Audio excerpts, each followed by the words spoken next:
If you hate the HBO Max Velma series, you might hate it for a couple of reasons. But one thing I keep hearing repeated over and over and over again is that people hate it because they change the characters' personalities. That's not my Shaggy.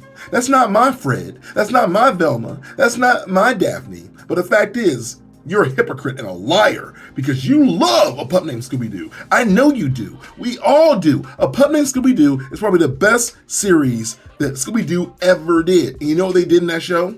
Changed their personalities immensely. Was Fred ever a conspiracy theorist on the original show? Oh, wait. He wasn't.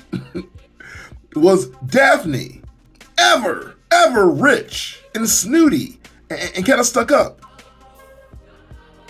Nope. A Pup Named Scooby Doo did that. In fact, in other series, they made Daphne kind of wacky and talk with puppets. Who is that girl? That's not the original Daphne. So who are we even connecting these characters to? The original boilerplate, original characterizations were pretty baseline and pretty boring. Fred himself was what? A white dude with a van? He was groovy.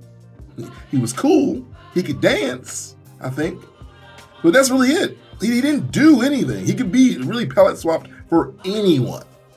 Same thing with Daphne. Daphne was just a hot, pretty girl. She could also dance. She could also groove. But what else could she do? Name a defining character point of the original Daphne. Oh, wait. You can't. She didn't do anything. She just didn't. Velma would lose her glasses. I can't see without my glasses. I lost my glasses. She was smart, yes. She was nerdy, yes. But that's all she was. A Pup Named Scooby Doo gave her more depth. They gave her more intrigue. They gave her even more charm, to be real with you. And then Shaggy was the same character. He's the only one that's really different, to be completely honest. In A Pup Named Scooby Doo from the original series, they just brought him over like, oh, you're just young now. There's nothing different about Shaggy. That's really it. He's actually pretty great. Same with Scooby. But on this new series, Velma on HBO Max, people are so mad they made these characters unlikable. But the thing is, don't get mad that they changed them at all. Be mad that they made them awful. Like, Fred is someone who makes me feel really uncomfortable to be around. He really is. He's just like, okay, dude, wow.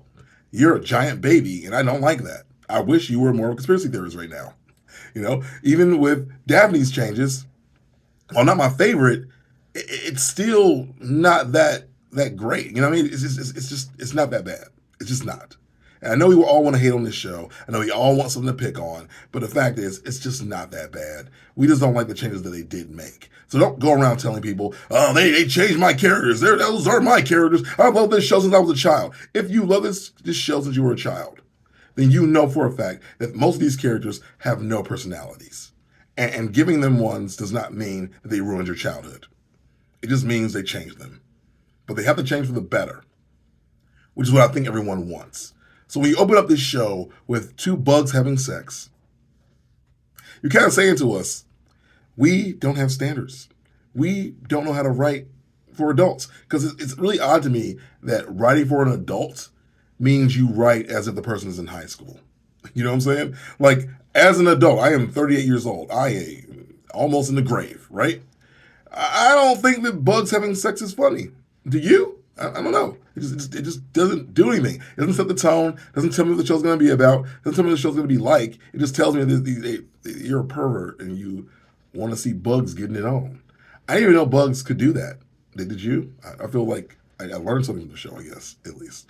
But even later, like when you have the scenes where there's more adult things happening, i.e. more high school things happening. Again, like, real adults aren't like, oh man, I can't wait to see those two girls make out. Oh yeah. I mean, you might do that in your private life with, a little help from Pornhub and whatnot. But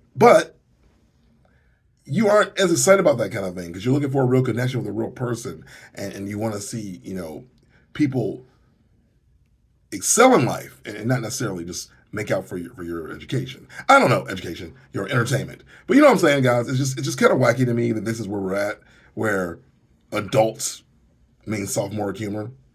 And I think we should redefine what that means. Because I think there are plenty of shows that came out back in the day that were, for adults or for kids, but still had humor that related to everybody. I'm thinking like Animaniacs. I'm thinking like Tiny Toons. Like they slipped it in. And if you were old enough, you got it, and it was funny because it was clever. This stuff is just a little bit too on the nose. And while I did say that I could see the show growing, I do see in the second episode it evolving past that first one. I do see that. I still think that there is a point, though, of attrition where they really, really, really need to reassess what they're doing here. Because if it's going to be more of the gross out humor, it's going to be more of the, I don't know what to do, so let's just do something really, really nasty. It's not going to last. It's just not. I know the show got renewed for a second season, but I don't think it'll get renewed for a third if they don't make these changes and make them fast. And that's just my thought. And again, they could really turn this into something great. Like, Mindy Kaling isn't untalented. She is a talented writer, a talented producer. Like, she does good work, right?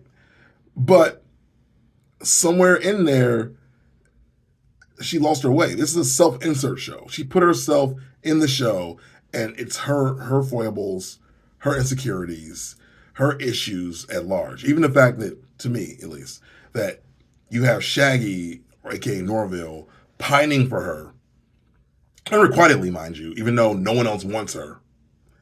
It is a self-insert situation where she's like, okay, well, everyone thinks I'm a loser, but this guy likes me, but I don't want him because that can't happen because he's black. I'm just kidding.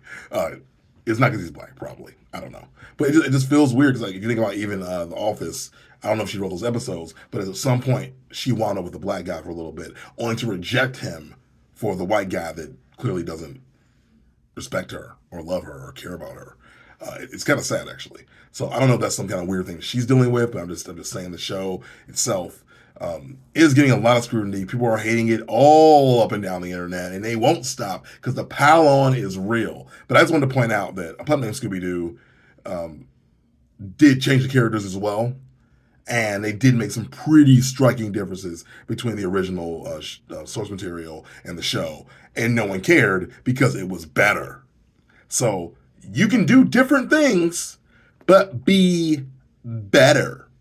That's my advice. Be better. If you're watching this video, do me a favor, please hit that like button. I'm not monetized on YouTube, but who cares at this point? You know what I'm saying? Who cares? Follow me on Twitch. I stream almost daily. That's nerd motivation for y'all who don't know. And I have a clothing store by the name of nerdgeekculture.com. If you made it this far and you're still listening, go check that out. I have 3 more days left until I don't have a job anymore, so I'm about to hustle, get in these streets, skeet. But with that said, guys, thank you for listening. I'm gonna go. I don't want to beat this show up too much. Everybody else is already. I just wanted to say that it feels weird to me that people are jumping all over they changed everything, and they didn't. They didn't do anything that anyone else hasn't done. These characters are easy to mess with. Again, in other shows, not just Pup Named Scooby Doo, but in the other shows that they followed, they played around with who these characters are quite a bit. And no one seemed to care because it was entertaining. So do it entertaining and we won't get mad. Do it right and we won't get mad. But don't be afraid to innovate. Don't be afraid to build on these characters that are pretty basic already. I think really this is the first time I've seen Shaggy get messed with in a big degree. Like, seeing him actually, have feelings for Velma was a little bit weird in Scooby Doo Mysteries, or Mystery Inc. rather. But it didn't, it wasn't like a shock to the system. This new Norville character just isn't Shaggy. He's just not. He's just a dude. He's like, yeah, I like stuff. Where's my dog? Oh, I ain't got one? All right. All right, guys, thank you so much for listening. Let me just go into that for a little bit. I just wanted to, riff a little bit on the situation. I wanted to show you guys that I do indeed have a microphone in front of me, and sometimes I'm not claustrophobic because I'm in a room. And yeah, so once again, hit that like button. Go to Twitch, add your boy. I'm going to do a campaign coming up pretty soon here, try to drip up some funds, but we'll see what happens. Thank you guys for watching, and toodaloo.